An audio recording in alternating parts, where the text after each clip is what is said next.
Поначалу я начинал рисовать мультфильмы, когда уже более сознательный возраст наступил. Я начал увлекаться портретами.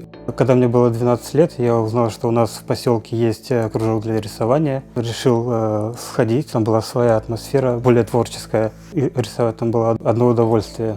Моим первым преподавателем по изобразительному искусству была Венера Рустемовна. Первый раз рисовал гуашью, это были натюрморты. Но она понимала, что я больше преклонен рисовать портреты и как бы больше обучала рисовать именно их.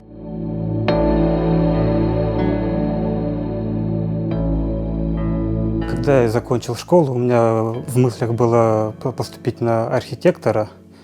Тогда был вступительный экзамен, это портрет и композиция, состоящая из кубов, шаров.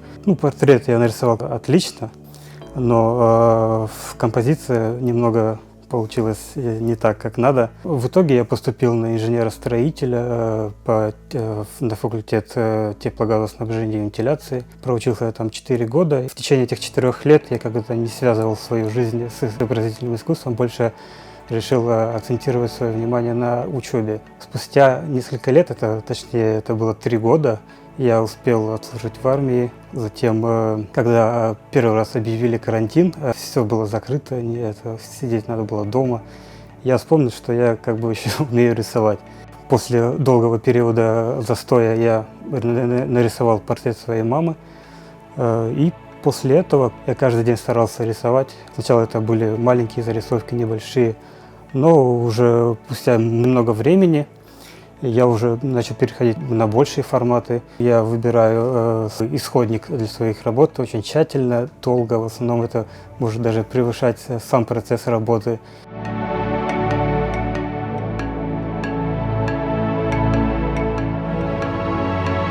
Я больше обращаю внимание не на ее внешность, а на то, какие эмоции она выражает на этой фотографии. В основном это эмоции, которые близки для меня, которые я могу себя ассоциировать с этой работой.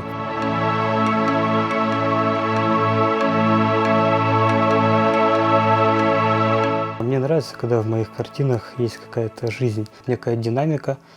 Она оживляет эту работу, чтобы зритель смог додумывать, как произошел этот кадр, что было до, что было после него. И в своей голове представить сюжет. Настроение очень влияет на мои работы. Веселье, уют, теплоту родительскую.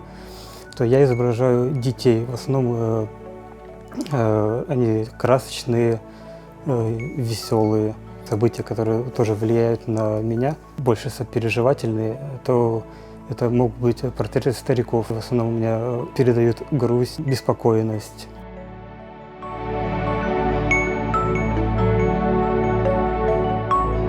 Передать схожесть внешности человека – это половина дела в моих работах. Более важная половина процесса это занимает передать живость этой самой работы.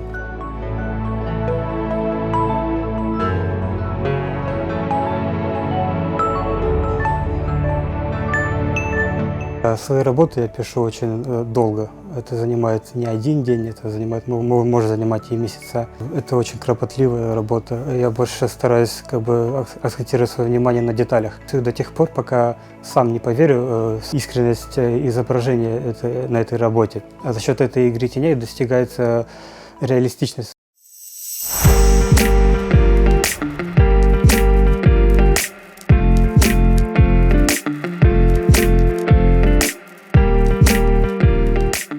Мне подарили на день рождения пастельные карандаши, цветные мелки. Именно с этого момента я как-то больше начал увлекаться цветом. Да, было немного поначалу тяжеловато, так как у меня глаз привык к черно-белому. С дальнейшим опытом оно стало все более качественнее. И в один момент мне как-то захотелось писать картины именно маслом. Долго сохнет, и с ним удобнее работать. Следующий слой, который я наношу на эту работу, она больше скрепляется с предыдущим слоем. И я рисую больше лессировками. За счет этого я могу высветлять, высоте менять. Работа становится более плавной, более объемной.